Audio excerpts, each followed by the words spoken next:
이 아이가 돌아가신 대감마님의 핏줄이란 말이오? 자식을 낳지 못한다는 이유로 산 아래 오두막에 버려진 며느리. 그리고 부모도 이름도 없이 산속에서 홀로 버텨온 아이.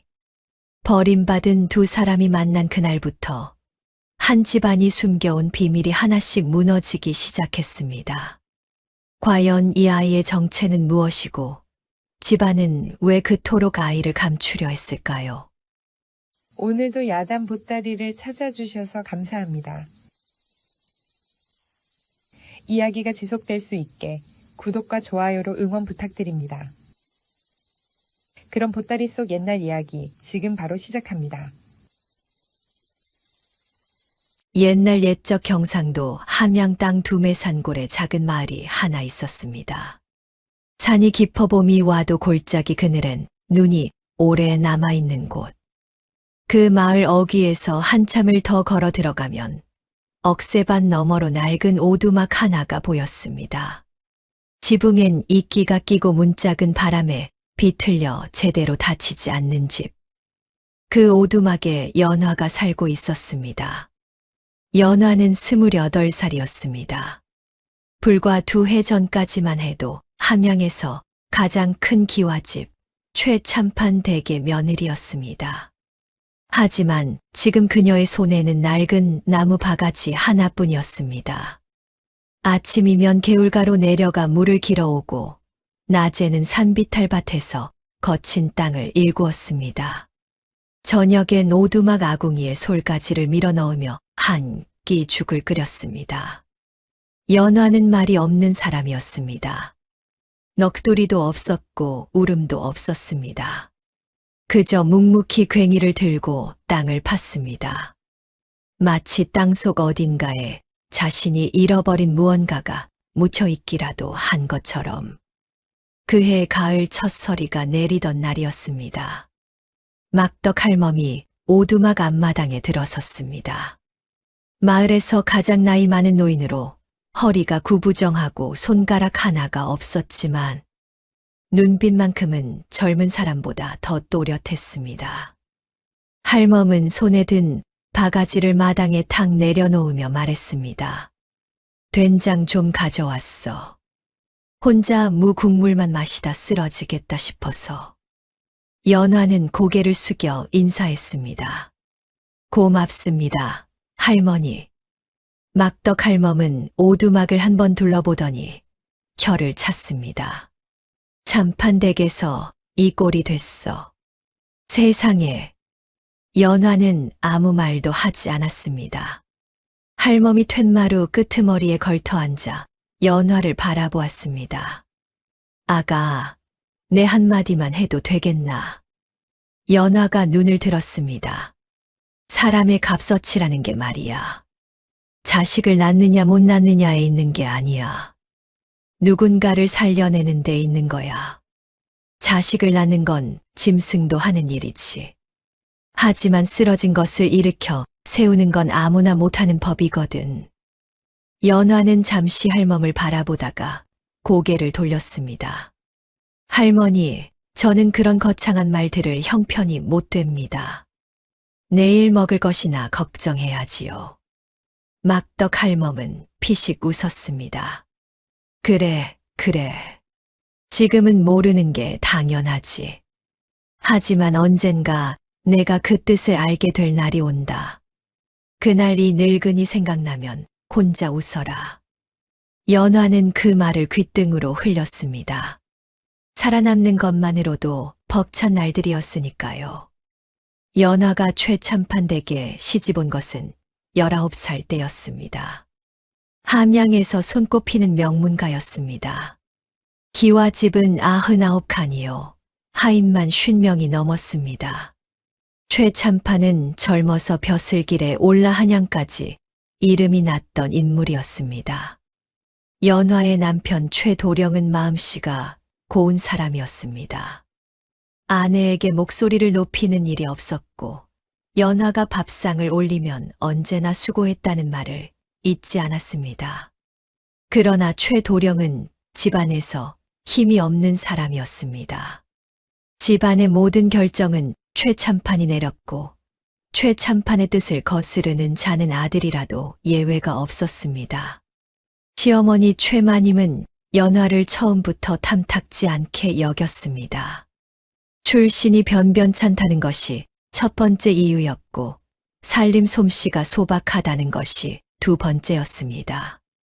그러나 가장 큰 이유는 따로 있었습니다. 연화가 혼례를 올리고 3년이 지나도록 아이가 생기지 않는다는 것이었습니다. 최마님은 처음에는 은근한 말로 시작했습니다. 아가, 몸 보하는 약이 있는데 한번 다려 먹어보지 않겠니? 그 다음에는 좀 더 노골적이 되었습니다. 옆집 며느리는 첫돌 전에 벌써 아이를 가졌다더구나. 그 집 며느리가 특별한 것도 아닌데. 그리고 4년이 지나자 노골적인 말이 쏟아졌습니다. 자식도 못 낳는 것이 이 집에서 무슨 낯으로 밥을 먹어. 씨도 없는 것이 먹기는 또 잘 먹어. 연화는 이를 악물었습니다. 주먹을 꽉 쥐었습니다. 하지만 아무 말도 하지 않았습니다. 남편 최도령이 연화의 손을 잡고 말했습니다. 내가 어머니께 말씀드리겠소. 당신 잘못이 아니오. 괜찮습니다. 연화는 짧게 말했습니다. 그러나 괜찮지 않았습니다. 최참판이 며느리를 내보내기로 결정한 것은 연화가 시집 온 지 꼭 6년이 되던 해 봄이었습니다. 이유는 하나였습니다. 손자가 없다는 것. 최참판에게 가문의 대를 잇는 일은 무엇보다 중요했습니다. 그는 며느리를 방으로 불렀습니다. 연화야. 최참판은 족보를 무릎에 얹고 앉아 있었습니다. 300년 가문의 이름이 빼곡히 적힌 두꺼운 책자였습니다. 내가 이 집에 온 지 6년이다. 그동안 식솔들 거느리며 고생한 것은 안다. 연화는 고개를 숙였습니다. 하지만 이 집에는 대를 이을 자손이 있어야 한다. 나는 더 기다릴 수가 없구나. 그 말이 무슨 뜻인지 연화는 이미 알고 있었습니다. 내보내시겠다는 말씀이십니까? 최참판은 족보를 덮었습니다. 마을 어기산 아래 오두막 하나를 마련해 두었다. 당장 불편하지는 않을 것이다. 연화는 그 자리에서 눈물 한 방울 흘리지 않았습니다. 다만 고개를 천천히 들어 최참판의 눈을 똑바로 바라보았습니다. 최참판은 그 눈빛이 마음에 걸렸는지 잠시 시선을 피했습니다. 나리. 저는 이 집에서 잘못한 것이 없습니다. 최참판은 대답하지 않았습니다. 연화는 그날 보따리 하나를 싸들고 최참판 댁을 나왔습니다. 남편 최도령은 대문 밖까지 따라 나와 연화의 손을 붙잡았습니다. 미안하오. 내가 지켜주지 못했소. 괜찮습니다. 연화는 손을 빼고 돌아섰습니다. 뒤를 돌아보지 않았습니다. 그렇게 2해가 흘렀습니다. 연화는 혼자 살아남았습니다. 밭을 일구고 나무를 뜯고 겨울에는 가마니를 짜서 장에 내다 팔았습니다. 마을 사람들 중에는 연화를 측은히 여기는 이도 있었고 등 뒤에서 수군거리는 이도 있었습니다. 자식 못 낳아 쫓겨난 여편네래. 쯧쯧 불쌍하지. 근데 저 눈빛 좀 봐. 어딘가 무서운 구석이 있어. 최참판 댁이 워낙 독한 집이잖아. 거기서 살아나온 것만도 대단하지. 연화는 그런 말들을 듣고도 발걸음을 멈추지 않았습니다. 그냥 걸었습니다. 그저 하루하루를 버텼습니다. 그런데 겨울이 다 지나고 이듬해 봄이 막 시작되던 어느 날이었습니다. 연화는 평소처럼 산비탈밭에 씨앗을 심으러 올라가다가 발걸음을 멈추었습니다. 산 중턱에 있는 바위 아래에서 이상한 소리가 들려왔기 때문입니다. 처음에는 바람 소리인 줄 알았습니다. 그런데 가만히 귀를 기울이니 아니었습니다. 무언가 작고 약한 것이 숨을 몰아쉬는 소리였습니다. 연화는 괭이를 손에 쥔 채 조심스럽게 바위 뒤로 돌아갔습니다. 그리고 그 자리에서 멈추었습니다. 바위 밑 움푹 패인 곳에 아이 하나가 웅크리고 있었습니다. 7살쯤 되어 보이는 사내 아이였습니다. 상의도 없이 배 바지만 걸친 채 온몸에 흙이 가득 묻어 있었습니다. 볼이 홀쭉하게 꺼져 있었고 입술은 바짝 말라 있었습니다. 그런데도 눈만은 또렷이 뜨고 연화를 바라보고 있었습니다. 무섭지 않냐고 물을 것도 없이 아이는 도망가지도 않았습니다. 그냥 바라보았습니다. 마치 이미 모든 것을 다 겪은 사람처럼. 연화는 한동안 그 자리에 서 있었습니다. 아이의 목에 낡은 삼줄에 꿰인 작은 옥패가 걸려 있는 것이 눈에 들어왔습니다. 누가 만든 것인지 작지만 정교하게 새긴 옥패였습니다. 이런 산속 아이가 가질 물건이 아니었습니다. 연화는 천천히 쪼그려 앉았습니다. 이름이 뭐니? 아이는 대답하지 않았습니다. 여기서 혼자 있었던 거야. 아이는 여전히 대답이 없었습니다. 그러나 눈을 피하지는 않았습니다. 연화는 품에서 삶은 고구마 하나를 꺼냈습니다. 아침에 밭에 가면서 챙겨온 것이었습니다. 말없이 아이 앞에 내밀었습니다. 아이는 고구마를 바라보다가 천천히 손을 뻗어 받아들었습니다. 그러고는 한 입에 반을 베어 물었습니다. 얼마나 굶었는지 삼키는 것도 잊은 채 씹었습니다. 연화는 아이가 고구마를 다 먹을 때까지 그 자리에 쪼그리고 앉아 있었습니다. 아이가 마지막 한 조각을 삼키고 나서 처음으로 입을 열었습니다. 더 있소. 연화는 눈을 깜빡였습니다. 말투가 이상했습니다. 7살짜리 아이가 쓸 말투가 아니었습니다. 없어. 아이는 고개를 끄덕이고 다시 바위 밑으로 몸을 웅크렸습니다. 쫓아오지 말라는 듯이. 연화는 일어섰습니다. 괭이를 들고 그 자리를 떠났습니다. 밭으로 걸어가면서도 자꾸 뒤를 돌아보게 됐습니다. 아이의 눈빛이 머릿속에서 떠나지 않았습니다. 그날 저녁 오두막으로 돌아온 연화는 아궁이 앞에 앉아 불을 피우다가 손을 멈추었습니다. 바람이 세차게 불었습니다. 산 쪽에서 불어오는 바람이었습니다. 저 위에 있는 아이는 지금쯤 어떻게 있을까? 바위 밑에서 그 바람을 맞고 있을까? 연화는 눈을 감았습니다. 나하고 상관없는 일이다. 내 한 몸 건사하기도 벅차다. 남의 아이를 데려왔다가 탈이라도 나면.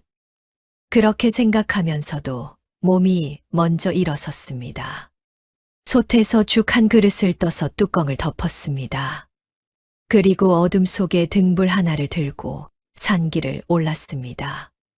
막덕 할멈이 우물가에서 연화를 보고 소리쳤습니다. 어디 가는 거야, 밤에. 연화는 대답 대신 등불을 들어 보였습니다. 산에 볼 일이 있어요. 밤중에 산에? 이 사람이 제정신인가? 할멈이 지팡이를 짚으며 따라오려 했지만 연화는 이미 어둠 속으로 사라지고 있었습니다. 산길은 어두웠습니다. 등불 하나로 겨우 한 걸음 앞을 볼 수 있었습니다. 바위에 걸려 넘어질 뻔하고 가시덤불에 치마가 찢어졌습니다. 그래도 걸었습니다. 바위 밑에 아이는 아직 있었습니다. 이번에는 자고 있었습니다. 등불 빛에 드러난 아이의 얼굴은 흙투성이었지만 잠결에 미간을 찌푸리고 있었습니다. 추운 것인지 무서운 것인지 연화는 주 그릇을 아이 옆에 내려놓고 품에서 무명천 조각을 꺼내 아이의 어깨에 덮어 주었습니다. 오두막에서 가져온 가장 두꺼운 천이었습니다. 그러고는 일어서려다 멈추었습니다. 아이가 눈을 뜨고 있었습니다. 언제 깨어난 것인지 빛도 없는 눈으로 연화를 보고 있었습니다. 왜 또 왔소? 연화는 잠시 아이를 바라보았습니다. 먹을 게 있어서. 아이는 주 그릇을 내려다보았습니다. 그러고는 연화를 다시 보았습니다. 가져가시오. 나는 빚지기 싫소. 7살짜리가 하는 말이 아니었습니다. 연화는 한동안 그 말을 곱씹었습니다. 빚이 아니야. 그냥 주는 거야. 아이는 잠시 뜸을 들이다가 천천히 그릇을 들어 죽을 마셨습니다. 뜨겁지도 않은지 단숨에 마셨습니다. 연화는 그 모습을 보다가 말했습니다. 이름이 뭐야? 없소. 없다고? 이름을 부를 사람이 없으니 이름이 없소. 연화는 잠시 말이 없었습니다. 그럼 내가 불러줄게. 돌쇠. 왜 하필 돌쇠요? 단단하게 살라고. 아이는 짧게 코웃음 쳤습니다. 하지만 싫다는 말은 하지 않았습니다. 그날 밤 연화는 아이를 등에 업고 산을 내려왔습니다. 아이는 처음에는 버둥거렸습니다. 내려놓으시오. 내가 걸어갈 수 있소. 조용히 해. 아이는 조용해졌습니다. 등에 업힌 아이가 얼마나 가벼운지 연화는 가슴이 먹먹했습니다. 뼈만 남은 것 같았습니다. 오두막에 돌아오자 막덕 할멈이 마당에서 기다리고 있었습니다. 등불을 들고 팔짱을 낀 채. 연화가 아이를 내려놓자 할멈이 눈을 크게 떴습니다. 세상에, 이게 뭐야? 어디서 데려온 거야? 산에서요. 산에서 이 아이가 거기서 뭘 하고 있었어? 모르겠어요. 혼자 있었어요. 할멈이 허리를 굽혀 돌쇠의 얼굴을 들여다보았습니다. 돌쇠는 할멈을 눈 하나 깜짝하지 않고 바라보았습니다. 어머나, 이 눈 좀 봐. 할멈이 중얼거렸습니다. 보통 아이가 아니야. 연화는 아이에게 물을 먹이며 말했습니다. 우선 재워야겠어요. 연화야. 할멈이 낮은 목소리로 불렀습니다. 응. 이 아이 어미 아비가 어디 있을지 모르잖아. 함부로 데려두면 나중에 탈날 수 있어. 알고 있어요. 알면서 데려온 거야? 연화는 잠시 돌쇠를 내려다보았습니다. 아이는 이미 눈을 감고 있었습니다. 아까보다 미간의 주름이 조금 펴져 있었습니다. 할머니, 저 아이 저대로 두면 죽어요. 봄이라도 밤은 아직 추워요. 막덕 할멈은 한동안 연화를 바라보다가 긴 한숨을 내쉬었습니다. 그래, 그래. 내 맘대로 해라. 어차피 내가 말린다고 들을 것도 아니잖냐. 할멈은 돌아서면서 혼자 중얼거렸습니다. 아까 내가 뭐라 했더냐. 쓰러진 것을 일으켜 세우는 게 진짜 사람이라고 했더니 연화는 그 말을 듣지 못했습니다. 이미 아이 곁에 앉아 이마에 손을 얹어보고 있었으니까요. 이튿날 아침이 밝았습니다.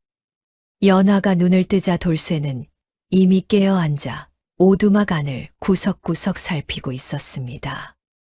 눈이 이리저리 움직이며 벽의 균열, 창호지에 찢어진 자리, 아궁이 위의 그을음까지 하나하나 훑었습니다. 자다 일어났으면 기지개라도 켜지. 연화가 말하자 돌쇠가 고개를 돌렸습니다. 이 집 왼쪽 기둥이 많이 기울었소. 비 오면 지붕이 셀 것 같소. 연화는 눈을 깜빡였습니다. 맞아. 작년 장마에 새더라. 기둥 밑에 돌을 받치면 돼요. 큰 돌 3개면 충분하오. 연화는 아이를 가만히 바라보았습니다. 7살 배기가 집 기둥을 보고 하는 말이었습니다. 너 이름이 돌쇠 맞지? 그렇게 부르겠다 했으니까요. 어디서 왔어? 아이의 눈이 잠시 멈추었습니다. 그러다가 다시 창호지 쪽으로 시선을 돌렸습니다. 모르오. 부모님은 없소. 짧고 단단한 대답이었습니다. 더 묻지 말라는 뜻이 담겨 있었습니다. 연화는 더 묻지 않았습니다. 대신 솥에 남은 밥을 긁어 2 그릇에 나누어 담았습니다. 먹어. 돌쇠는 밥그릇을 들여다보다가 조용히 손을 모았습니다. 그러고는 밥을 먹기 전에 눈을 감고 잠시 무언가를 중얼거렸습니다. 연화는 무슨 말인지 알아듣지 못했습니다. 밥을 다 먹은 뒤 돌쇠가 말했습니다. 한 가지 물어봐도 되겠소? 뭐? 이 집 마님은 왜 혼자 사시오? 연화는 잠시 멈추었다가 대답했습니다. 쫓겨났으니까. 어디서요? 저 아래 큰 집에서. 왜요? 자식을 못 낳아서. 돌쇠는 그 말을 듣고 아무런 표정 변화 없이 다시 바깥을 바라보았습니다. 그건 마님 잘못이 아닌 것 같은데. 연화는 웃었습니다. 오두막으로 쫓겨난 이후 처음으로 웃었습니다. 어이가 없어서 나온 웃음이었지만 그래도 웃음이었습니다. 그렇게 생각하는 게 너 하나야, 이 세상에서. 돌쇠는 말이 없었습니다. 다만 목에 걸린 옥패를 손으로 가만히 쥐었습니다. 꼭 쥐었습니다. 그리고 눈을 창밖으로 돌렸습니다. 그날 오후 마을의 소문이 퍼지기 시작했습니다. 연화가 산에서 아이를 데려왔대. 무슨 아이? 모르겠어. 어디서 굴러온 아인지. 부모도 없다나 봐. 쯔쯔, 제 한 몸도 건사 못하는 처지에 무슨 아이를 거둬. 그러게 말이야. 저러다 둘 다 굶어 죽겠다. 그보다 있잖아. 저 아이 신원이 어디서 나온 건지 알 수 없잖아. 나중에 괜히 누가 찾아오면 어쩌려고. 말들이 파도처럼 마을을 휩쓸었습니다. 연화의 귀에도 그 말들이 들어왔습니다. 저녁 무렵 같은 마을 사는 복내 아주머니가 오두막 앞에 와서 말했습니다. 연화야, 나는 내 걱정이 돼서 하는 말이야. 그 아이 빨리 관아에 신고하는 게 좋지 않겠어. 어디서 온 아인지도 모르는데. 그냥 두면 나중에 내가 탈을 뒤집어 쓸 수도 있잖아. 연화는 마당을 쓸던 손을 멈추지 않으며 대답했습니다. 고마워요. 생각해 볼게요. 복내 아주머니가 돌아가고 나자 막덕 할멈이 담장 너머로 고개를 내밀었습니다. 들었지? 들었어요. 어떻게 할 거야? 연화는 빗자루를 세워두고 하늘을 올려다보았습니다. 저녁 하늘에 노을이 붉었습니다. 할머니, 관아에 신고하면 저 아이 어떻게 돼요? 막덕 할멈은 한동안 말이 없다가 낮게 말했습니다. 고아원에 가거나 아니면 종으로 팔리거나. 연화는 고개를 돌렸습니다. 오두막 안에서 돌쇠가 창문으로 바깥을 내다보고 있었습니다. 눈이 마주쳤습니다. 돌쇠는 표정 하나 변하지 않았습니다. 하지만 그 눈 속에 무언가가 있었습니다. 연화는 그것이 무엇인지 바로 알 수 있었습니다. 두려움이었습니다. 말로 꺼내지 않는 아주 깊숙이 숨겨둔 두려움. 연화는 다시 고개를 들어 하늘을 보았습니다. 할머니, 저 신고 안 할 거예요. 막덕 할멈이 혀를 찼습니다. 연화야, 너 지금 최참판댁 눈 밖에 나 있는 처지야. 거기에 또 이런 일이 생기면 마을에서 쫓겨날 수도 있어. 그것도 생각해야지. 알아요. 알면서 왜? 그래도 안 할 거예요. 연화의 목소리가 처음으로 단호해졌습니다. 저 아이가 어디서 왔든 저 아이 잘못이 아니에요. 그리고 할머니, 저도 잘못한 것 없이 쫓겨났잖아요. 쫓겨난 것끼리는 서로 알아보는 법이에요. 막덕 할멈은 한참 연화를 바라보다가 천천히 고개를 끄덕였습니다. 그래, 이 고집불통 같은 이라고. 할멈은 담장 너머로 사라지면서 혼자 중얼거렸습니다. 쓰러진 것을 일으켜 세우는 데 있다고 했지. 내가 그랬잖아. 허허. 연화는 그 말이 들렸는지 안 들렸는지 알 수 없었습니다. 이미 오두막 안으로 들어가고 있었으니까요. 돌쇠는 연화가 들어오자 재빨리 창에서 눈을 뗐습니다. 들키지 않으려는 듯이. 하지만 연화는 이미 보았습니다. 들었지? 돌쇠가 대답하지 않았습니다. 괜찮아. 아무데도 안 보낼 거야. 돌쇠는 고개를 숙였습니다. 목에 옥패를 다시 손으로 쥐었습니다. 손가락 마디가 하얗게 질렸습니다. 연화는 돌쇠 옆에 앉았습니다. 이름 있잖아. 돌쇠. 이제부터 내가 부를 거야. 어디 가지 마. 돌쇠는 한동안 말이 없었습니다. 그러다가 아주 작게 고개를 끄덕였습니다. 거의 알아볼 수 없을 만큼 작은 움직임이었지만 연화에게는 충분히 보였습니다. 봄밤이 깊어가고 있었습니다. 아궁이 불이 타닥타닥 소리를 냈습니다. 산 위에서 부엉이 우는 소리가 들려왔습니다.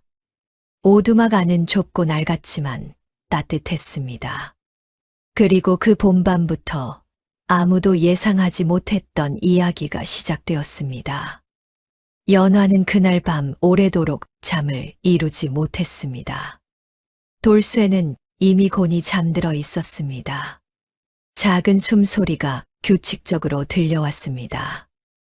연화는 천장을 바라보며 생각했습니다. 이 아이를 어떻게 해야 하는가? 관아에 신고하면 끝나는 일이었습니다.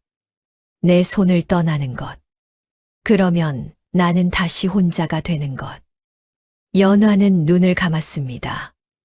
이미 결정은 내려져 있었습니다. 몸이 먼저 알고 있었습니다. 오두막 안이 좁더라도 두 사람이 먹기에 빠듯하더라도 이 아이는 여기 있어야 했습니다. 이튿날 아침 연화는 돌쇠를 앞에 앉혀놓고 말했습니다. 오늘부터 여기서 지내는 거야.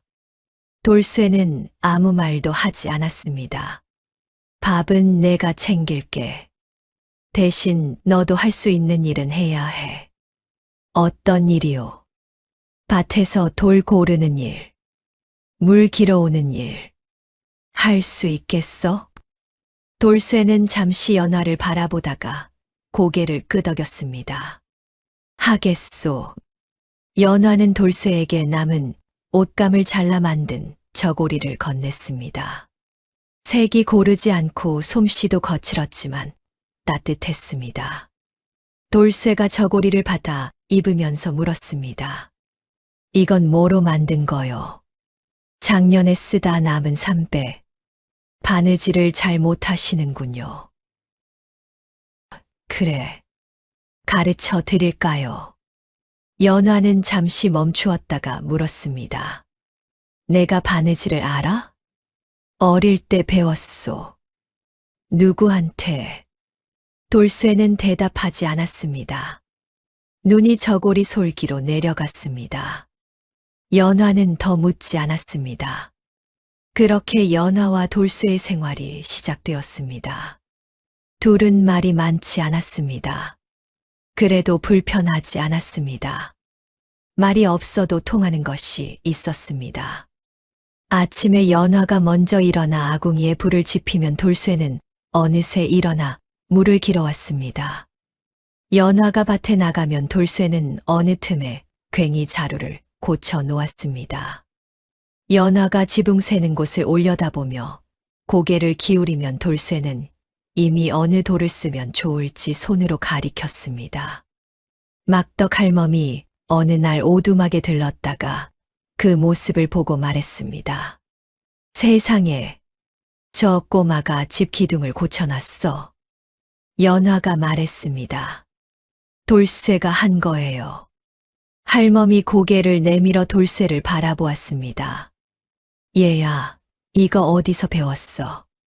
돌쇠가 대답했습니다. 그냥 보면 알 수 있소. 할멈이 눈을 동그랗게 떴습니다. 보면 안다고, 7살짜리가? 보는 게 어렵지 않소. 기울어진 것은 받치면 되고, 빠진 것은 채우면 되는 거 아니요? 막덕 할멈이 연화를 돌아보았습니다.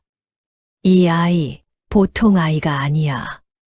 연화는 이미 알고 있다는 듯 고개를 끄덕였습니다. 돌쇠의 능력은 하나가 아니었습니다. 산에서 혼자 3년을 지내며 몸에 밴 것들이 있었습니다. 어떤 나무가 불에 잘 타는지, 어떤 풀이 먹을 수 있고 어떤 것이 독인지, 어느 방향에서 비가 오는지 구름만 보고도 알았습니다. 별을 보면 방향을 알았습니다. 개울물 소리만 들어도 수량이 얼마인지 짐작했습니다. 그러나 가장 놀라운 것은 따로 있었습니다. 돌쇠는 한 번 들은 것은 잊지 않았습니다. 어느 날 연화가 장터에서 돌아와 보리 값이 올랐다는 말을 했습니다. 그러자 돌쇠가 말했습니다. 그럼 작년 이맘때보다 2배가 됐군요. 연화가 눈을 깜빡였습니다. 작년 보리 값을 어떻게 알아? 마을 사람들이 지나가면서 하는 말을 들었소. 지난 가을에 함씨 아저씨가 보리 한 말에 단냥이라 했소. 지금은 10냥이 됐다 했으니 2배요. 연화는 잠시 돌쇠를 바라보았습니다. 너 지나가는 말도 다 기억해. 잊어야 할 이유가 없으니까요. 연화는 그날 저녁 막덕 할멈에게 그 말을 전했습니다. 할멈은 잠시 말이 없다가 낮은 목소리로 말했습니다. 연화야. 응. 저 아이 목에 걸린 옥패 말이야. 혹시 자세히 본 적 있어? 연화는 고개를 저었습니다. 돌쇠가 한 번도 안 보여주더라고요. 그래. 할멈이 무언가를 더 말하려다 입을 다물었습니다. 왜요, 할머니? 아니야. 아무것도 아니야. 할멈은 그날 더 이상 아무 말도 하지 않았습니다. 그러나 돌아가면서 혼자 중얼거리는 소리가 연화의 귀에 아주 작게 들렸습니다. 설마 그 아이가. 연화는 그 말을 흘려들었습니다. 그날따라 바람이 세서 잘 들리지도 않았습니다. 봄이 지나고 여름이 왔습니다. 연화와 돌쇠는 함께 밭을 일구었습니다. 돌쇠는 자라면서 몸에 살이 붙기 시작했습니다. 처음 데려왔을 때 뼈만 남은 것 같던 아이가 이제는 제법 팔뚝에 힘이 붙어 있었습니다. 여전히 말이 많지는 않았지만 연화 앞에서만큼은 가끔 긴 말을 하기도 했습니다. 어느 저녁 밥을 먹다가 돌쇠가 물었습니다. 마님은 한양에 가본 적 있소? 연화가 고개를 저었습니다. 없어. 왜? 저는 한양에서 자랐소. 연화는 손을 멈추었습니다. 한양에서. 예. 큰 집이었소. 담장이 높고 하인이 많았소.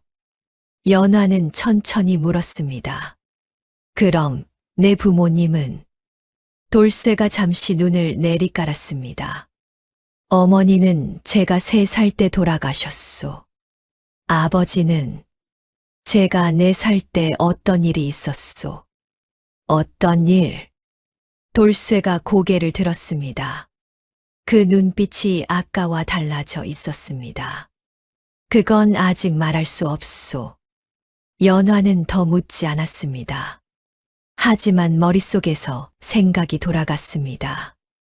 한양의 큰 집, 하인이 많은 담장 높은 집, 그리고 목에 걸린 옥패. 그날 밤 돌쇠가 잠든 뒤 연화는 막덕 할멈을 찾아갔습니다. 할머니, 아까 하려던 말 있잖아요. 할멈이 등잔불 아래서 눈을 들었습니다. 무슨 말? 설마 그 아이가 하고 혼자 중얼거렸잖아요. 막덕 할멈은 한동안 말이 없었습니다. 바느질하던 손을 내려놓고 연화를 똑바로 바라보았습니다. 연화야, 내가 확신이 없어서 말을 못했어. 그냥 내 짐작일 수도 있거든. 말해줘요. 그 옥패 말이야. 나 예전에 한 번 본 적이 있어. 연화가 눈을 좁혔습니다. 어디서요? 10년 전 일이야. 최참판댁 젊은 대감마님이 한양에서 내려오셨을 때.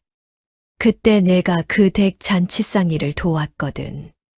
잔치 자리에서 봤어. 그 대감마님 허리춤에 찬 옥패가 저 아이 목에 걸린 것하고 똑같이 생긴 거야. 똑같은 문양이었어. 연화는 숨을 멈추었습니다. 최참판댁 젊은 대감마님이라면. 그래. 지금 최참판의 작은 아들. 3년 전에 한양에서 갑자기 돌아가셨다는 그분 말이야. 연화의 머릿속이 빠르게 돌아갔습니다. 3년 전. 돌쇠의 나이 7살. 3년 전이면 돌쇠 나이가 4살. 아버지한테 어떤 일이 생겼다던 그 나이. 할머니. 연화의 목소리가 낮아졌습니다. 그 대감마님 어떻게 돌아가셨어요? 막덕 할멈이 천천히 입을 열었습니다. 소문으로는 병사라 했어. 하지만 그때 마을에서 다들 수군거렸지. 너무 갑작스럽다고. 멀쩡히 건강하시던 분이 어느 날 갑자기 부고가 왔으니까. 그리고 그분한테 아들이 있었다는 말도 있었는데 그 아이가 어디로 갔는지는 아무도 몰랐어. 연화는 더 말이 나오지 않았습니다. 연화야, 내 말이 맞다면. 할멈이 낮게 말했습니다. 저 아이는 최참판 댁 핏줄이야. 그것도 정통 혈손. 연화는 한동안 그 말을 머릿속에서 굴렸습니다. 그럼 왜 산에 버려졌겠어요? 막덕 할멈이 대답하지 않았습니다. 대답하지 않는 것이 대답이었습니다. 연화는 오두막으로 돌아왔습니다. 돌쇠는 자고 있었습니다. 연화는 등잔불 빛 아래서 돌쇠의 목에 걸린 옥패를 바라보았습니다. 아이의 가슴 위에서 조용히 오르내리고 있었습니다. 잠결에도 손이 옥패 쪽으로 가 있었습니다. 연화는 눈을 감았습니다. 이 아이의 정체가 무엇이든, 이 아이가 어느 집 핏줄이든, 지금 이 순간 이 아이는 내 아이였습니다. 다음 날 아침 연화는 아무 일도 없었던 것처럼 밥을 지었습니다. 돌쇠가 일어나 물을 길어왔습니다. 둘은 마주 앉아 밥을 먹었습니다. 돌쇠가 물었습니다. 왜 이상하게 보시오? 이상하게 안 봤어. 눈이 어젯밤부터 달라졌소. 연화는 그 말에 잠시 멈추었습니다. 이 아이는 정말 아무것도 놓치지 않았습니다. 어젯밤에 잠을 못 잤어. 그래서 그래. 돌쇠는 잠시 연화를 바라보다가 고개를 끄덕이고 다시 밥을 먹었습니다. 그렇게 여름이 지나고 가을이 왔습니다. 그리고 가을 어느 날이었습니다. 장터에서 돌아오던 연화가 마을 어귀에서 발걸음을 멈추었습니다. 마을 안쪽에서 낯선 말발굽 소리가 들렸습니다. 흔한 소리가 아니었습니다. 가마 하나가 마을 안으로 들어오고 있었습니다. 검은 비단으로 두른 가마였습니다. 그 뒤로 하인 둘이 따랐습니다. 마을 사람들이 하나둘 문 밖으로 나와 구경했습니다. 저 가마 최참판 댁 가마 아냐? 맞아. 저 문양 봐. 최참판 댁 거야. 연화의 가슴이 내려앉았습니다. 가마가 멈춘 곳은 막덕 할멈의 집 앞이었습니다. 가마 문이 열리고 짙은 갈색 두루마기를 입은 사내가 내렸습니다. 낮고 굵은 목소리. 왼쪽 이마에 칼자국 흉터. 득삼이었습니다. 득삼이 할멈의 집 문을 두드렸습니다. 막덕 할멈 계시오? 할멈이 나왔습니다. 누구요? 최참판 댁에서 왔소. 잠깐 여쭐 말씀이 있소. 마을 사람들이 수군거렸습니다. 연화는 장바구니를 든 채 담장 뒤에 몸을 숨기고 숨을 죽였습니다.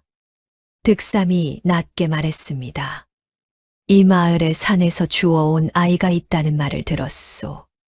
최참판 어른께서 그 아이를 한번 보고 싶다 하시오. 할멈이 대답했습니다. 그런 아이 모르오. 할멈. 득삼이 목소리를 낮추었습니다. 이 마을 연화라는 여인이 데려왔다 했소. 아시지 않소. 막덕 할멈이 잠시 침묵했습니다. 연화는 여기 없소. 장터 갔소. 언제 돌아오? 모르오.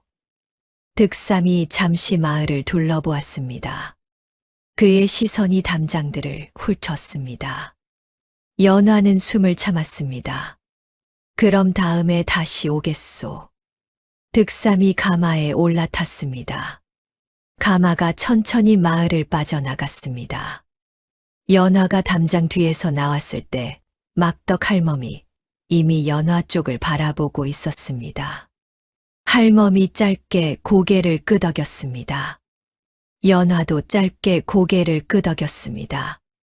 둘 사이에 아무 말도 오가지 않았지만 뜻은 통했습니다. 연화는 오두막으로 달려갔습니다. 돌쇠는 마당에서 나무를 고르고 있었습니다.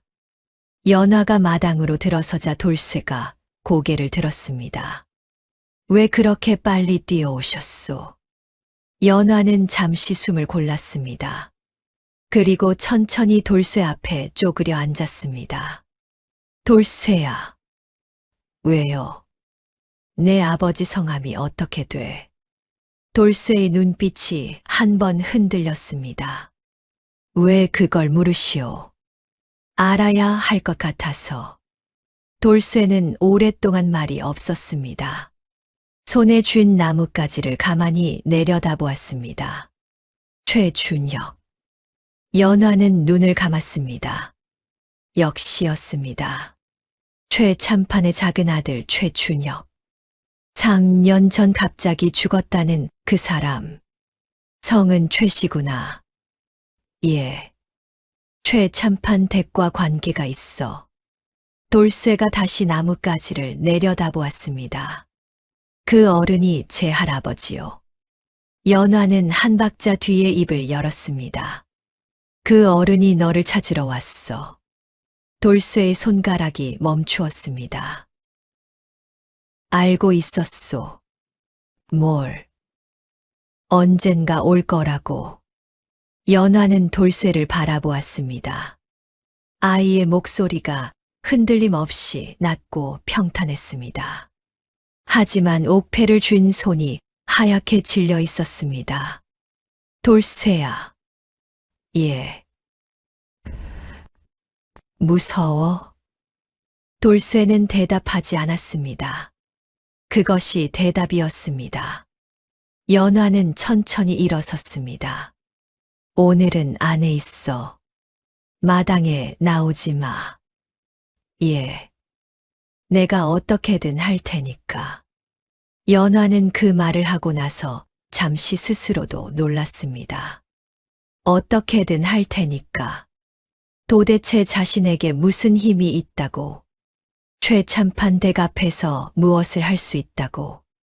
하지만 말은 이미 나온 뒤였습니다. 그리고 연화는 그 말을 취소할 생각이 없었습니다. 그날 저녁 연화는 막덕 할멈과 나란히 앉아 낮은 목소리로 이야기를 나누었습니다. 할머니, 저 사람들이 왜 돌쇠를 찾는 걸까요? 막덕 할멈이 천천히 말했습니다. 내 짐작이지만 최참판의 작은 아들 최준혁 어른이 돌아가신 게 정말 병사였다면 저렇게까지 아이를 쫓을 이유가 없어. 아이가 있다면 데려다 키우면 그만이니까. 그런데 저 사람들이 아이를 찾되 조용히 찾는다는 건 연화가 말을 이었습니다. 숨기고 싶다는 거잖아요. 할멈이 고개를 끄덕였습니다. 아이가 살아있다는 게 누군가에게 불편하다는 뜻이지. 연화는 주먹을 쥐었습니다. 최준혁 어른이 병사가 아니라면 그 말은 하지 마. 지금은 할멈이 조용히 말했습니다. 지금 당장 중요한 건 저 아이를 지키는 거야. 나머지는 나중에. 연화는 고개를 끄덕였습니다. 돌쇠를 당분간 밖에 내보내지 않을게요. 그래.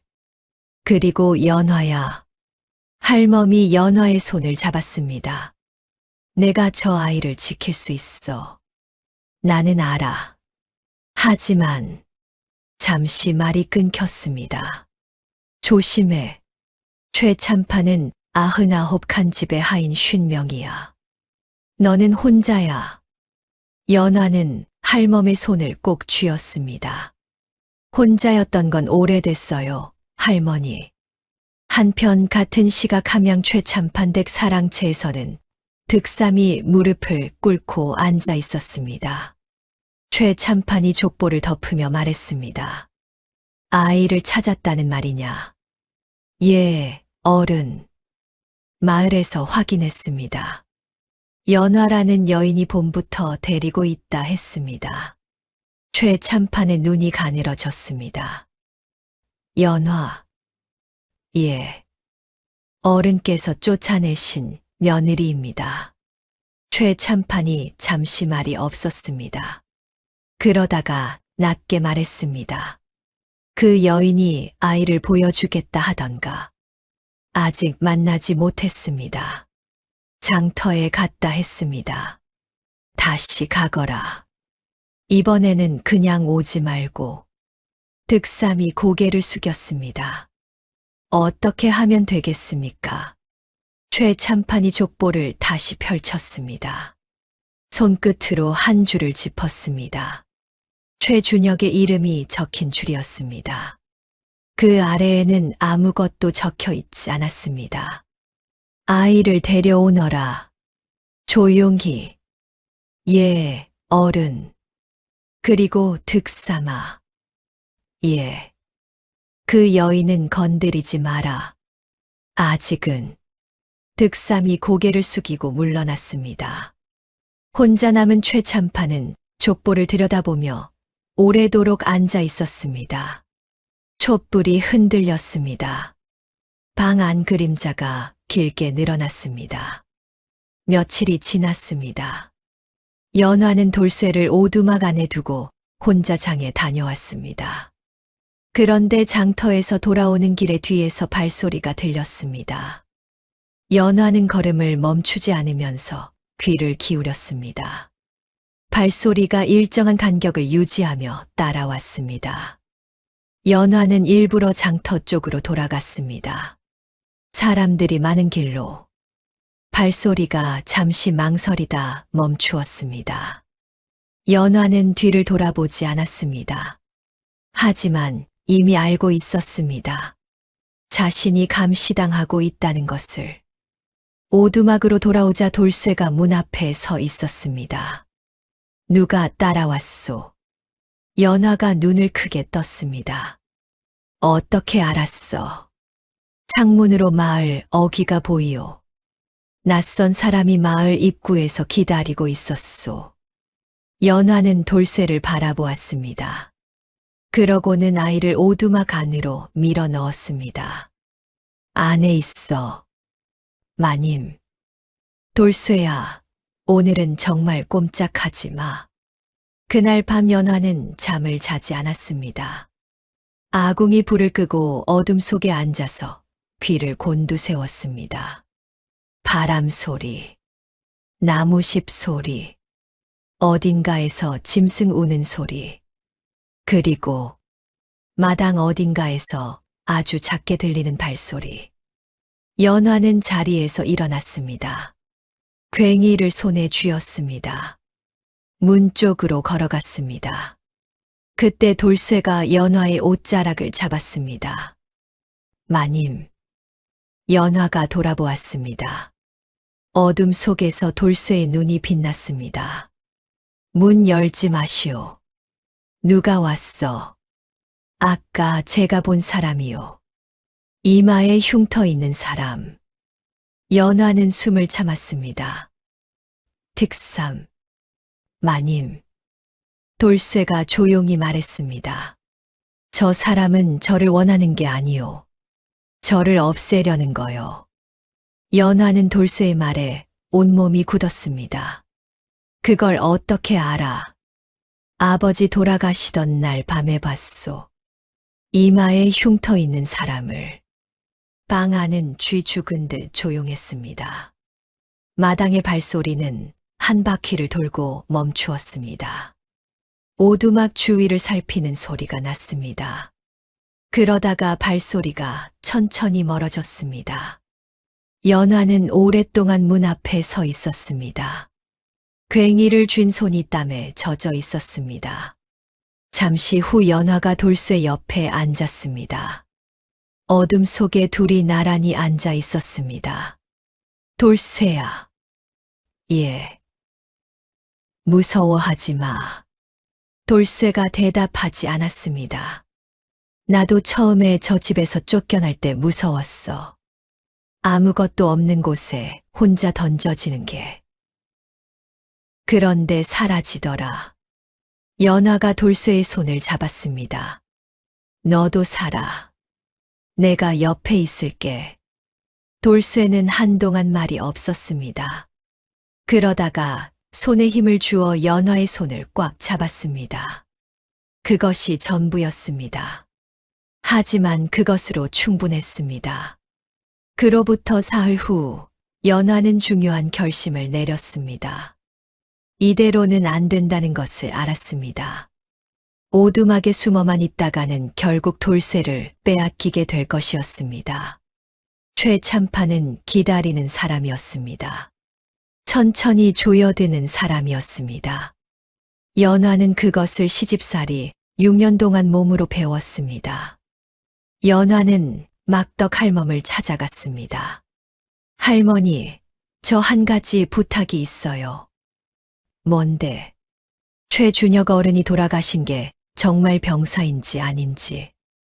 그걸 알 수 있는 방법이 있을까요? 할멈이 눈을 가늘게 뜨며 바라보았습니다. 연화야, 그게 병사가 아니라는 걸 증명하려면. 알아요. 위험한 일이에요. 위험한 정도가 아니야. 최참판 대길에 손댔다가는. 알아요.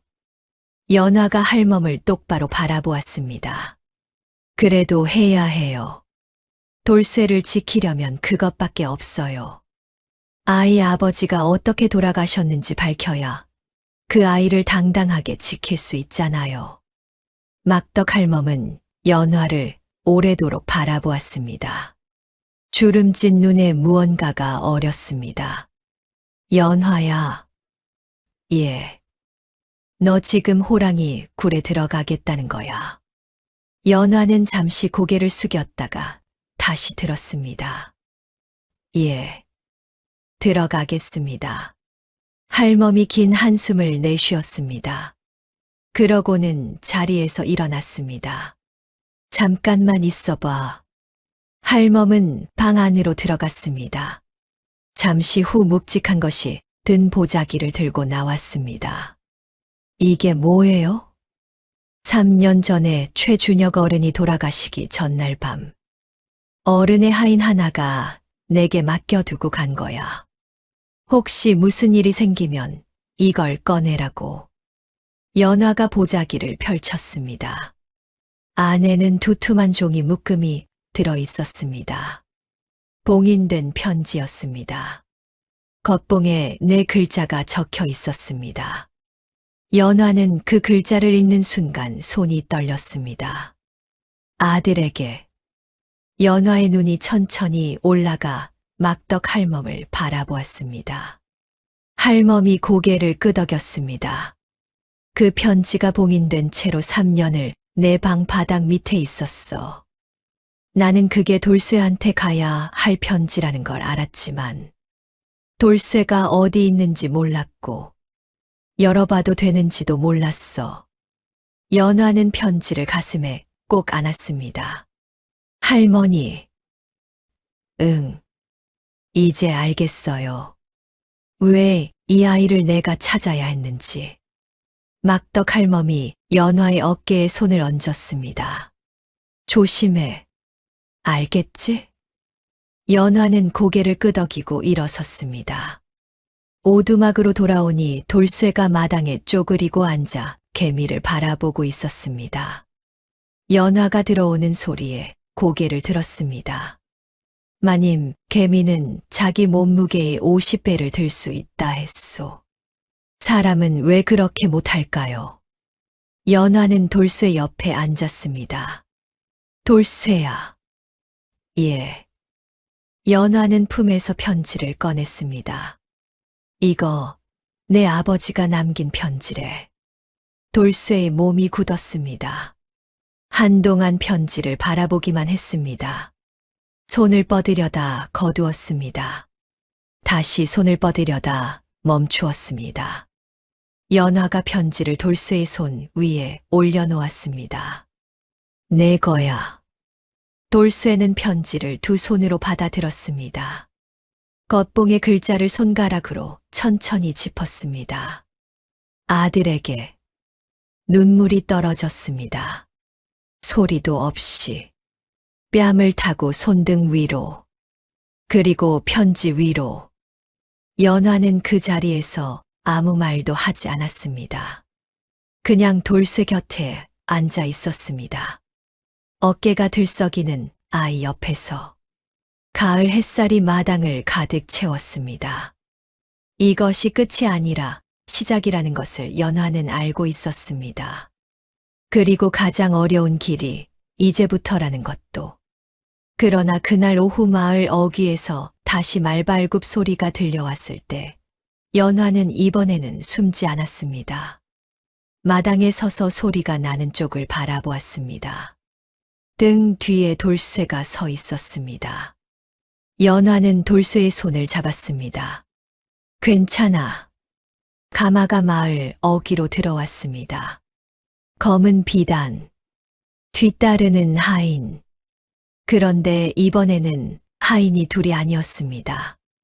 다섯이었습니다. 연화는 손에 힘을 주었습니다.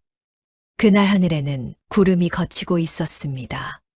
하지만 연화의 가슴 위로는 아직 먹구름이 드리워져 있었습니다. 그리고 그 먹구름은 이제 막 짙어지기 시작하고 있었습니다. 가마가 마을 어귀에 멈추었습니다. 검은 비단 가마 문이 열리고 득삼이 내렸습니다. 그 뒤로 하인 다섯이 줄을 서서 섰습니다. 모두 허리에 짧은 칼을 찼습니다. 마을 사람들이 문틈으로 내다보았습니다. 아무도 밖으로 나오지 않았습니다. 득삼이 천천히 연화의 오두막 쪽으로 걸어왔습니다. 연화는 마당 한가운데 서 있었습니다. 괭이도 들지 않았습니다. 그냥 두 손을 내리고 서 있었습니다. 득삼이 마당 앞에 멈추었습니다. 연화 씨. 연화가 대답했습니다. 왔군요. 오래 기다렸소. 최참판 어른께서 부르시오. 무슨 일로요? 여인도 알겠지. 아이 때문이요. 연화는 한 박자 뒤에 말했습니다. 돌쇠는 내 아이요. 득삼이 미간을 좁혔습니다. 여인의 아이가 아니요. 최참판 어른의 손자요. 아이가 스스로 그렇게 말했소. 그런 것은 아이가 결정할 일이 아니요. 그렇다면 연화가 득삼을 똑바로 바라보았습니다. 내가 결정할 일도 아니겠군요. 아이 스스로 결정해야지요. 득삼이 잠시 연화를 바라보았습니다. 그러다가 하인들을 향해 짧게 눈짓했습니다. 하인 둘이 마당 안으로 들어섰습니다. 오두막 문 쪽으로 걸어갔습니다. 연화가 그 앞을 막아섰습니다. 비키시오. 하인이 말했습니다. 못 비키겠소. 연화의 목소리는 떨리지 않았습니다. 하인이 연화의 팔을 잡아 옆으로 밀쳤습니다. 연화가 비틀거리며 담벼락에 부딪혔습니다. 어깨가 쿵 하고 박혔습니다. 그래도 일어섰습니다. 아이는 못 데려가오. 하인들이 오두막 문을 열었습니다. 그러나 안은 비어 있었습니다. 돌쇠가 없었습니다. 하인들이 주위를 살폈습니다. 뒤쪽 창고 문을 열었습니다. 비어 있었습니다. 뒷마당을 뒤졌습니다. 없었습니다. 득삼이 연화를 돌아보았습니다. 어디 있소? 연화는 대답하지 않았습니다. 득삼의 눈이 차갑게 가라앉았습니다. 여인, 지금 최참판 어른의 명을 거스르는 것이요. 이 마을에서 더 살고 싶다면 살고 싶은 마음이야 있지요. 연화가 말했습니다. 하지만 아이를 팔고 사는 것은 못하겠소. 득삼이 한 걸음 다가섰습니다. 마지막으로 묻겠소. 아이가 어디 있소? 연화는 대답하지 않았습니다. 득삼이 하인들에게 말했습니다. 마을을 뒤져라. 하인들이 흩어졌습니다. 연화는 등이 담벼락에 붙은 채 서 있었습니다. 어깨가 욱신거렸습니다. 가슴이 두근거렸습니다. 하지만 눈을 내리깔지 않았습니다. 마을 사람들이 문틈으로 바라보았습니다. 아무도 나서지 않았습니다. 복내 아주머니가 문을 꼭 닫는 소리가 들렸습니다. 연화는 그 소리를 들으며 눈을 감았습니다. 혼자였습니다. 역시 혼자였습니다. 한 식경이 지났습니다. 하인들이 돌아왔습니다. 빈손이었습니다. 득삼이 연화를 바라보았습니다. 그의 눈빛에 무언가가 스쳤습니다. 연화는 그것이 무엇인지 알 수 없었습니다. 오늘은 돌아가겠소. 득삼이 낮게 말했습니다. 하지만 여인 다음에는 내가 오는 게 아니오. 가마가 마을을 빠져나갔습니다. 하인들의 발소리가 멀어졌습니다. 말발굽 소리가 점점 작아졌습니다. 연화는 담벼락에 기댄 채 무릎을 꿇듯 주저앉았습니다.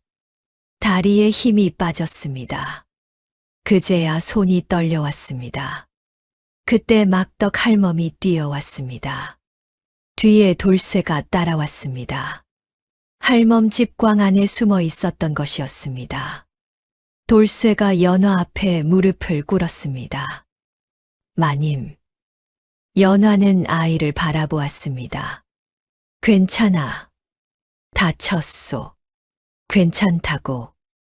돌쇠가 연화의 어깨에 손을 얹었습니다. 작은 손이었습니다. 하지만 따뜻했습니다. 막덕 할멈이 혀를 찼습니다. 세상에, 혼자서 저것들 5을 막았어. 이 무모한 것. 연화가 말했습니다. 할머니, 다음에는 더 많이 올 거예요.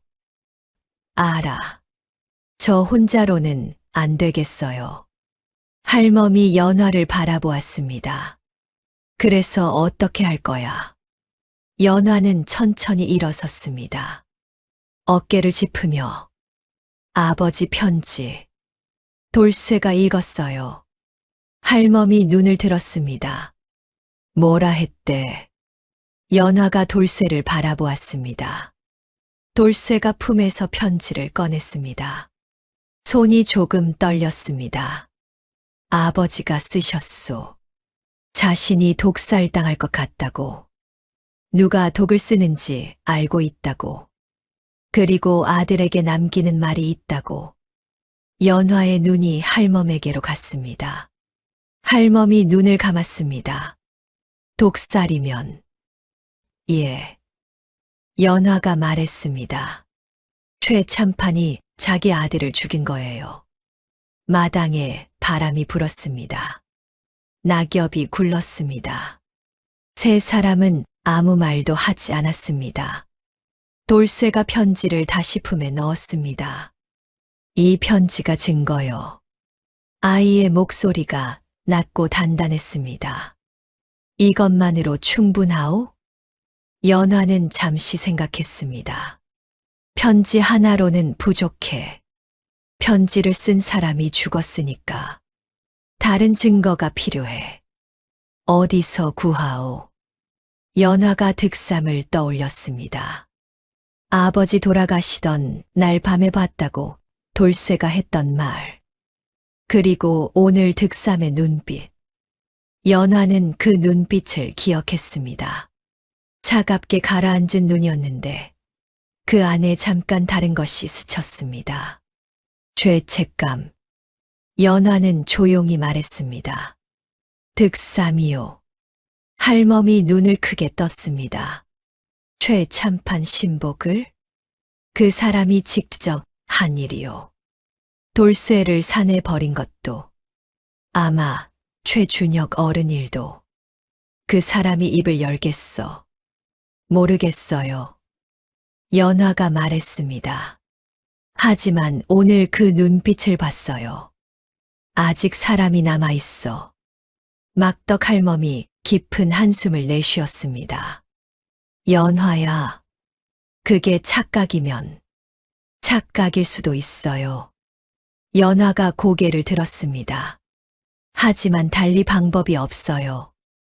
이 아이를 지키려면 그 길밖에 없어요. 그날 밤 연화는 오두막에서 오래도록 앉아 있었습니다. 돌쇠는 곁에서 잠들어 있었습니다. 편지를 손에 꼭 쥔 채 연화는 아이의 얼굴을 바라보았습니다. 처음 바위 밑에서 봤을 때와 달리 이제 볼에 살이 올랐습니다. 숨소리가 고르고 깊었습니다. 연화는 눈을 감았습니다. 막덕 할멈의 말이 떠올랐습니다. 쓰러진 것을 일으켜 세우는데 사람의 값어치가 있다. 그때는 귓등으로 흘렸습니다. 그러나 지금은 알 것 같았습니다. 이 아이를 지키는 것. 그것이 자신이 이 오두막에 버려진 이유인지도 몰랐습니다. 연화는 눈을 떴습니다. 결심이 서 있었습니다. 다음 날 새벽 연화가 자리에서 일어나려는데 갑자기 문 밖에서 소리가 들렸습니다. 마당을 밟는 발소리. 그것도 여럿에. 연화가 몸을 일으키는 순간 문이 열렸습니다. 하인들이 들이닥쳤습니다. 어제보다 많았습니다. 10명이 넘었습니다. 연화가 소리쳤습니다. 돌쇠야. 그러나 이미 늦었습니다. 하인 2명이 돌쇠를 낚아챘습니다. 돌쇠가 버둥거렸습니다. 놓으시오. 아이가 소리쳤습니다. 하지만 힘으로 어른들을 당할 수 없었습니다. 연화가 달려들었습니다. 하인 하나가 연화를 밀쳤습니다. 연화가 바닥에 넘어졌습니다. 일어서려는 연화의 팔을 다른 하인이 잡아 눌렀습니다. 돌쇠가 연화를 향해 손을 뻗었습니다. 마님. 연화가 고개를 들었습니다. 돌쇠야, 옥패 놓지 마. 절대로 놓지 마. 돌쇠가 고개를 끄덕이는 것이 보였습니다. 그러나 다음 순간 하인들이 아이를 들쳐 업고 마당 밖으로 나갔습니다. 돌쇠야. 연화가 소리쳤습니다. 팔을 눌린 채로 마당이 무너지는 것 같았습니다. 발소리가 멀어졌습니다. 가마 문 닫히는 소리가 들렸습니다.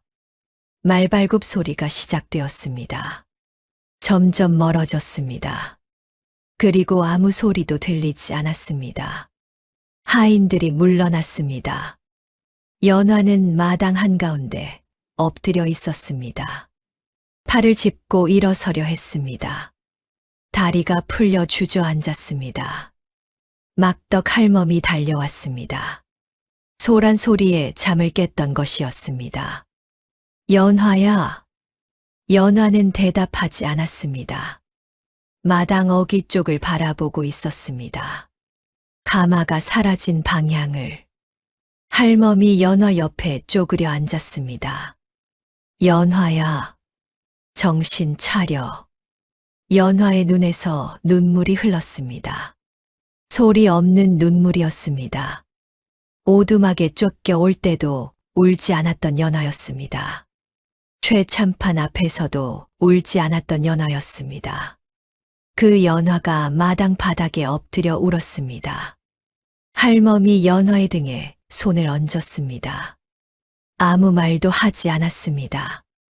그냥 손을 얹고 있었습니다. 얼마나 지났는지 모를 시간이 흘렀습니다. 연화가 천천히 고개를 들었습니다. 눈이 부었습니다. 입술이 떨렸습니다.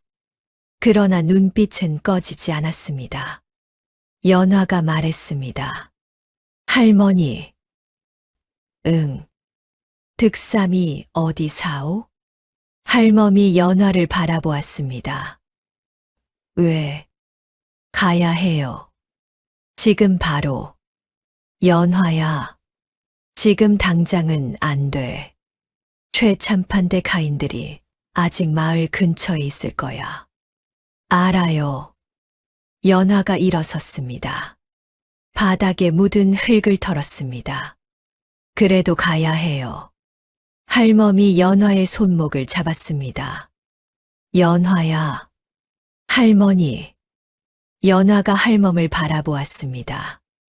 눈이 아직 붉었습니다. 볼에 눈물 자국이 남아 있었습니다. 그러나 목소리는 이미 가라앉아 있었습니다. 아까 그 아이가 제 손을 뻗었어요. 저를 향해.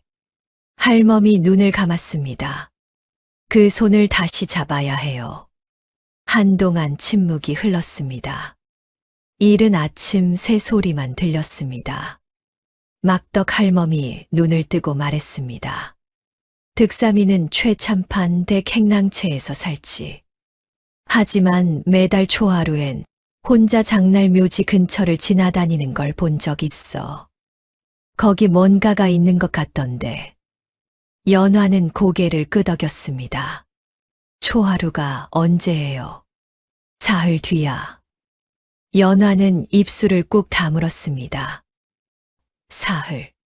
그 사흘을 버텨야 했습니다. 돌쇠가 최참판 댁으로 끌려간 뒤 연화는 혼자 오두막에 앉아 있었습니다. 오두막이 이렇게 넓었나 싶었습니다. 사실 좁디좁은 공간이었는데 돌쇠가 없으니 넓게 느껴졌습니다. 아궁이 앞에 아이가 쭈그리고 앉아 불을 들여다보던 자리, 밥 먹을 때 마주 앉던 자리, 잠들 때 등을 맞대던 자리, 연화는 그 자리들을 하나하나 바라보았습니다. 그리고 한 가지를 깨달았습니다. 자신이 처음 오두막에 왔을 때는 이 공간이 텅 빈 것이 당연했습니다. 처음부터 혼자였으니까. 그러나 지금은 달랐습니다. 비어 있는 것이 느껴졌습니다. 그것은 이미 가득 찬 것이 있었다는 뜻이었습니다. 연화는 눈을 감았습니다. 오래전 막덕 할멈이 했던 말이 떠올랐습니다. 쓰러진 것을 일으켜 세우는 것. 그것이 진짜 사람이 하는 일이라고. 그때 연화는 그 말을 몰랐습니다. 지금은 알았습니다. 돌쇠가 처음 바위 밑에 있을 때 연화의 몸이 먼저 움직인 이유. 관아에 신고하면 그만인 것을 못한 이유. 하인들 앞에 혼자 서서 물러서지 않은 이유. 연화는 눈을 떴습니다.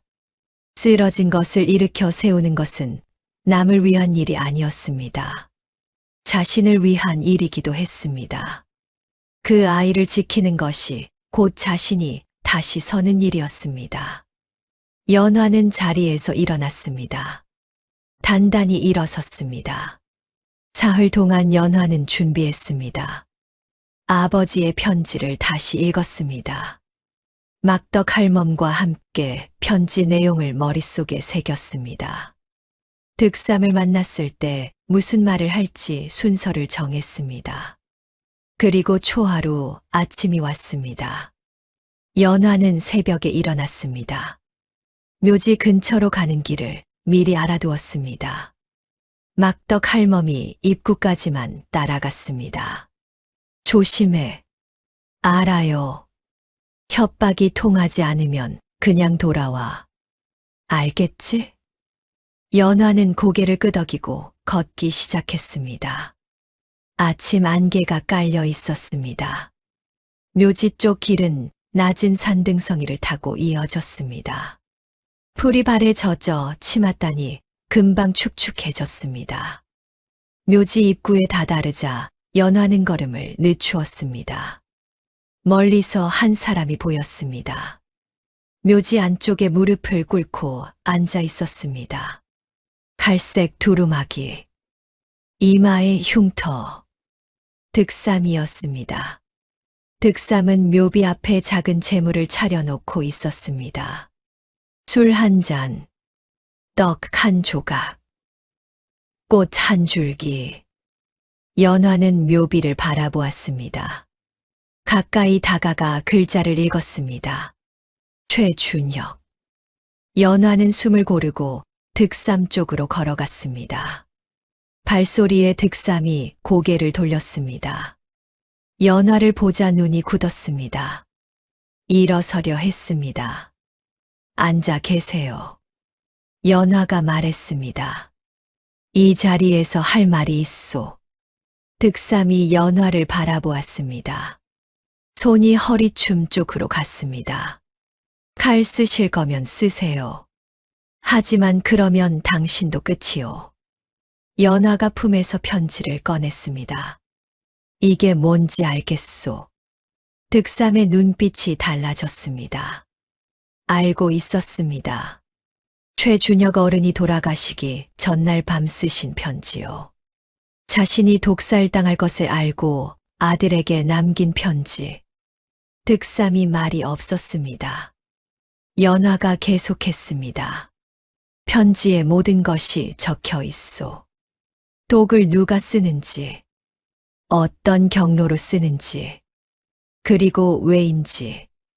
득삼의 이마에 흉터가 빛을 받아 도드라졌습니다. 당신이 아이를 산에 버렸소. 연화가 말했습니다. 4살짜리 아이를. 득삼이 눈을 감았습니다. 그 아이가 지금 최참판 댁에 있소. 당신은 그 아이를 어떻게 할 것 같소? 말하지 않아도 알소. 아이가 살아있는 한 최참판에게 불편하오. 당신도 알고 있소. 득삼의 무릎 위에 있는 손이 떨렸습니다. 연화가 묘비 앞에 무릎을 꿇었습니다. 득삼과 나란히 득삼 씨. 연화가 낮게 말했습니다. 당신이 이 자리에 매달 오는 이유가 있겠지요. 나는 알아요. 득삼이 고개를 들었습니다. 미안해서 오는 거잖아요. 득삼의 눈이 흔들렸습니다. 아이를 산에 버리고 그 아비를 죽이고 그래도 미안한 마음이 남아 있어서 여기 오는 거잖아요. 득삼이 눈을 감았습니다. 아직 늦지 않았소. 연화가 말했습니다. 아이가 살아있소. 그 아이 아버지가 남긴 편지도 살아있소. 당신이 입을 열면 이 아이는 살 수 있소. 득삼이 오랫동안 말이 없었습니다. 안개가 조금씩 걷혔습니다. 묘지 위로 아침 햇살이 비치기 시작했습니다. 나는 득삼이 처음으로 입을 열었습니다. 목소리가 갈라져 있었습니다. 그 어른이 돌아가시던 날 밤, 나는 마당에 서 있었소. 연화는 말하지 않았습니다. 그냥 들었습니다. 어른이 방 안에서 쓰러지는 소리가 들렸소. 나는 알고 있었소. 무슨 일이 일어나는지. 그런데 나는 문을 열지 않았소. 최참판 어른의 명이었으니까. 득삼의 눈에 눈물이 맺혔습니다. 그날 밤 돌쇠를 봤소. 4살짜리 아이가 쓰러진 아버지 옆에서 울고 있었소. 연화는 눈을 감았습니다. 나는 그 아이를 데리고 나왔소. 그리고 산에 버렸소. 최참판 어른 명대로. 득삼이 고개를 숙였습니다. 그 아이의 눈빛이 3년 동안 꿈에 나왔소. 묘지에 바람이 불었습니다. 풀이 흔들렸습니다. 연화가 말했습니다. 그 아이가 지금 나를 기다리고 있소. 득삼이 고개를 들었습니다. 돕겠소. 그 2글자가 떨어지는데 한참이 걸렸습니다. 하지만 결국 떨어졌습니다. 연화는 눈을 감았다 떴습니다. 고맙소. 득삼이 일어섰습니다. 무릎에 흙을 털었습니다. 한 가지만 물어보겠소. 연화가 고개를 들었습니다. 그 아이가 마님을 어머니라 부르오? 연화는 잠시 생각했습니다. 아직 그 말은 하지 않았소. 득삼이 고개를 끄덕였습니다. 하겠소. 반드시. 연화와 득삼은 그날 묘지에서 오래 이야기를 나누었습니다. 최준혁 어른의 죽음에 관한 모든 것을, 독의 종류와 경로, 관련된 사람들의 이름, 그리고 돌쇠를 어떻게 데려올 것인지. 해가 중천에 떴을 때 2 사람이 자리에서 일어섰습니다. 이제 어디로 가겠소? 연화가 물었습니다. 한양으로 가겠소. 형조 판서 어른을 찾아가야 하오. 그분만이 이 일을 바로잡을 수 있소. 위험하지 않겠소. 죽는 것보다 이렇게 사는 게 더 무서웠소. 득삼이 짧게 말했습니다. 연화는 편지를 내밀었습니다. 가져가시오. 이것이 필요할 것이오.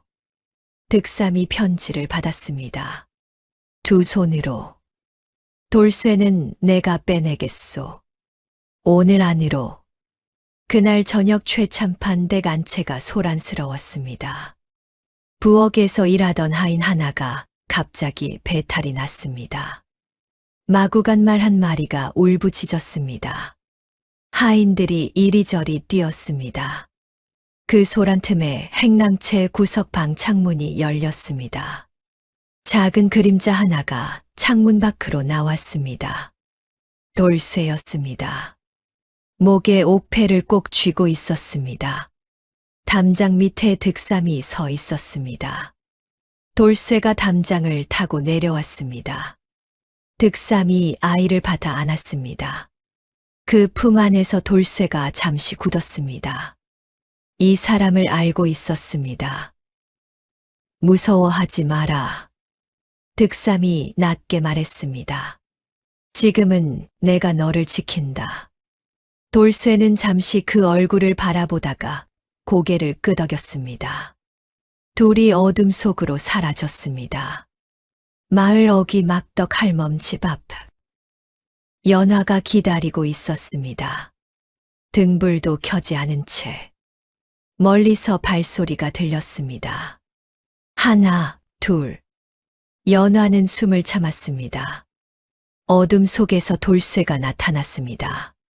연화는 한 걸음 나갔습니다. 돌쇠가 달려왔습니다. 연화가 무릎을 꿇고 두 팔을 벌렸습니다. 돌쇠가 품으로 뛰어들었습니다. 연화는 아이를 꼭 안았습니다. 말이 없었습니다. 그냥 안고 있었습니다. 돌쇠도 아무 말 하지 않았습니다. 작은 등이 들썩였습니다. 득삼이 뒤에 서서 그 모습을 바라보았습니다. 잠시 후 득삼이 말했습니다. 나는 이제 가겠소. 연화가 고개를 들었습니다. 한양까지 무사하시오. 연화씨. 득삼이 잠시 망설이다 말했습니다. 그 아이 잘 부탁하오. 연화는 돌쇠를 아는 채 고개를 끄덕였습니다. 잘 부탁하다니요. 네, 아이요. 득삼이 처음으로 입꼬리를 올렸습니다. 그러고는 어둠 속으로 사라졌습니다. 그로부터 한 달이 지났습니다. 한양에서 관원이 내려왔습니다. 형조에서 보낸 사람들이었습니다. 최참판 댁이 발칵 뒤집혔습니다. 최참판은 처음에는 여유 있게 대응했습니다. 무슨 소리요? 내 아들은 병사했소. 그러나 득삼이 관원 앞에 직접 나와 무릎을 꿇었습니다. 제가 모든 것을 말씀드리겠습니다. 최참판의 얼굴이 굳었습니다. 득삼이 입을 열었습니다. 독의 이름, 독을 구한 경로, 어느 날 밤, 어느 방에서, 어느 그릇에 어떻게 넣었는지, 그리고 최준혁 어른의 편지. 최참판 주변에 있던 하인들이 하나씩 무릎을 꿇기 시작했습니다. 최마님이 소리쳤습니다. 저것이 감히, 저것이 어디서 배운 충절이오. 어른 앞에서. 그러나 이미 기울기 시작한 것은 막을 수 없었습니다. 관원이 최참판을 바라보았습니다. 최참판, 형조의 명으로 이 자리에서 포박하겠소. 최참판이 족보를 끌어안았습니다. 이 족보를 300년 가문을 어떻게 감히 관원이 말했습니다. 포박하라. 하인들이 달려들었습니다. 최참판의 손에서 족보가 떨어졌습니다. 바닥에 뒹굴었습니다. 최참판이 소리쳤습니다. 이것들이 내 명 없이는 아무것도 못하던 것들이 감히. 그러나 아무도 듣지 않았습니다. 최마님이 부들부들 떨며 최참판 쪽으로 달려가려 했습니다. 관원이 막았습니다. 마님도 함께 가셔야 하오. 마당에 있던 하인들이 술렁였습니다. 수십 년 그 집안의 권위가 한나절에 무너졌습니다. 최참판 댁 재산은 모두 몰수되었습니다. 99칸 기와집은 봉인되었습니다. 마당 한가운데 서 있던 300년 느티나무만 그대로 남았습니다. 최참판은 한양으로 압송되었습니다. 형조에서 죄상을 낱낱이 따졌습니다. 아들을 독살한 죄, 손자를 버린 죄, 가문의 이름을 빙자해 저지른 수많은 불의들. 변명은 통하지 않았습니다. 측근들은 이미 입을 열었습니다. 하나가 열자 둘이 열었습니다. 둘이 열자 셋이 열었습니다. 결국 최참판은 관직을 박탈당하고 유배 길에 올랐습니다. 가마도 없었습니다. 하인도 없었습니다. 단벌 무명옷의 집신 하나였습니다. 유배지로 끌려가는 길목에서 지나가던 사람들이 수군거렸습니다. 저 양반이 함양 최참판이래. 아들 죽이고 손자 버린 그 사람? 그러게 300년 가문이 하루아침에. 최참판은 고개를 들지 못했습니다. 300년 가문의 체면도 족보도 이제 그에게는 아무것도 아니었습니다. 최마님은 친정으로 쫓겨났습니다. 친정에서도 반기지 않았습니다. 문을 두드렸으나 열리지 않았습니다.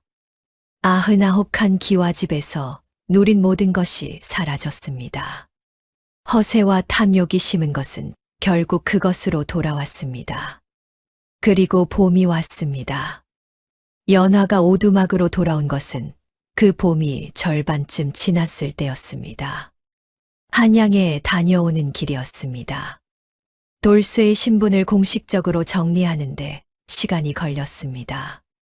최준혁 어른의 독차, 최씨 가문의 정통 혈손, 이름은 최준서.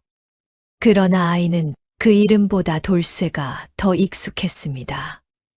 오두막 마당에 도착하자 막덕 할멈이 기다리고 있었습니다. 팔짱을 끼고 서서 이제 어떻게 할 거야? 연화가 마당을 둘러보았습니다. 기울었던 기둥은 이미 돌쇠가 받쳐두었습니다. 지붕도 손을 봤습니다. 여기 살게요. 여기 최씨 가문 혈손 데리고 이 오두막에서. 돌쇠가 여기가 좋다 했어요. 할멈이 눈을 가늘게 떴습니다. 그래서 여기 사는 거야? 아이 뜻이었어. 연화가 잠시 생각하다 말했습니다. 나도 좋아요. 할멈이 픽 웃었습니다. 그래, 그래야지. 돌쇠가 뒷산에서 내려왔습니다. 손에 산나물을 한 알음 안고 있었습니다. 연화를 보자 발걸음이 빨라졌습니다. 뛰지는 않았습니다. 그래도 빠르게 걸었습니다. 왔소. 연화가 말했습니다. 응, 왔소. 돌쇠가 나물 더미를 연화 앞에 내밀었습니다. 점심에 이거 무쳐 먹으면 되겠소. 연화는 나물을 받아들었습니다. 돌쇠야. 예. 이제 여기서 계속 살 거야. 나랑. 돌쇠가 연화를 올려다보았습니다. 그 눈빛이 처음 바위 밑에서 보았을 때와 달랐습니다. 더 이상 두려움이 없었습니다. 알고 있소. 연화가 아이의 머리에 손을 얹었습니다. 돌쇠가 잠시 가만히 있다가 말했습니다. 마님. 응. 잠시 망설이는 듯 했습니다. 그러다가 아주 낮게 말했습니다. 어머니. 연화는 손을 멈추었습니다.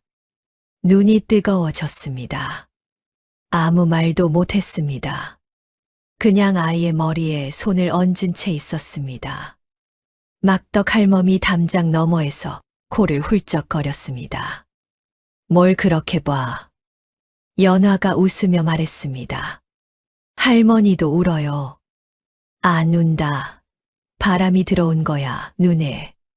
세 사람의 웃음소리가 오두막 마당에 울려 퍼졌습니다. 봄 햇살이 마당을 가득 채웠습니다. 처음 연화가 이 오두막에 왔을 때 이끼 끼고 기울어진 집이었습니다. 지금도 오두막은 여전히 작았습니다. 그러나 이상하게도 더 이상 초라해 보이지 않았습니다. 세월이 흘렀습니다. 돌쇠는 자랐습니다. 연화가 가르친 것과 스스로 배운 것이 합쳐졌습니다. 글을 깨쳤습니다. 책을 읽었습니다. 아버지 최준혁 어른의 편지도 다시 읽었습니다. 이번에는 울지 않고 읽었습니다. 15살이 되던 해, 돌쇠는 한양과거 시험장에 섰습니다. 시험관이 이름을 물었습니다. 최준서라 하오. 그러고는 잠시 뒤에 덧붙였습니다. 함양 오두막집 연화의 아들이요. 시험관이 눈을 들었습니다. 이상한 대답이었습니다. 그러나 돌쇠의 눈빛이 흔들림이 없었습니다. 시험이 시작되었습니다. 돌쇠가 붓을 들었습니다. 한 번 본 것은 잊지 않는 아이였습니다. 한 번 들은 것은 새겼습니다. 산에서 혼자 살아남으며 배운 것들, 연화 곁에서 배운 것들, 그 모든 것이 붓 끝에 모였습니다. 장원급제. 그 두 글자가 함양까지 당도한 것은 시험 열흘 뒤였습니다. 연화는 마당에서 나무를 다듬다가 소식을 들었습니다. 아무 말 없이 일어섰습니다. 개울가로 걸어갔습니다. 그리고 거기서 혼자 한참을 울었습니다. 막덕 할멈이 뒤따라와 옆에 앉았습니다. 이제는 울어도 되잖냐. 연화가 눈물을 닦으며 말했습니다. 할머니 말이 맞았어요. 무슨 말? 쓰러진 것을 일으켜 세우는 게 진짜 사람이 하는 일이라고 했잖아요. 할멈이 고개를 끄덕였습니다. 근데 나는 그것도 있지만 연화가 개울을 바라보며 말했습니다. 저 아이가 나를 일으켜 세웠어요. 내가 저 아이를 일으켜 세운 게 아니라 막덕 할멈이 오래 연화를 바라보았습니다. 그래, 그게 맞아. 할멈이 조용히 말했습니다. 사람은 혼자 일어나는 게 아니야. 서로 잡아당겨주는 거지. 개울물이 흘렀습니다. 봄 햇살이 물 위에서 반짝였습니다. 연화는 한참을 그 물을 바라보았습니다. 오두막에 처음 왔을 때는 이 개울물이 그냥 물이었습니다. 하루 3번 길어다 쓰는 물. 하지만 지금은 달리 보였습니다. 흐르는 것이었습니다. 어디서 와서 어디로 가는지 몰라도 그냥 흘렀습니다. 쉬지 않고 연화가 자리에서 일어섰습니다. 할머니, 들어가서 밥 먹어요. 돌쇠 곧 올 텐데. 막덕 할멈이 웃었습니다. 그래. 가자. 두 사람이 오두막 쪽으로 걸어갔습니다. 봄 오후였습니다. 산비탈밭에는 연두색 싹들이 올라오고 있었습니다. 작년에 심은 것들이었습니다. 자식 하나 못 낳는다고 버려진 여인이 있었습니다. 부모를 잃고 산속에 혼자 남겨진 아이가 있었습니다. 둘 다 버림받은 사람들이었습니다. 그러나 그 둘이 만난 날부터 버려진 오두막에 봄이 왔습니다. 그리고 그 봄은 다시는 가지 않았습니다. 사람의 값어치는 태어남이 아니라 살아감에 있는 법입니다. 그리고 살아간다는 것은 혼자 서는 것이 아니라 쓰러진 누군가의 손을 잡는 것입니다. 연화도 돌쇠도 그것을 서로에게서 배웠습니다. 다음 영상을 빠르게 만나보시려면 좋아요와 구독을 눌러주세요. 지금 화면에 나오는 더 재미있는 영상들도 함께 해주세요. 그럼 모두 행복한 하루 보내세요. 감사합니다.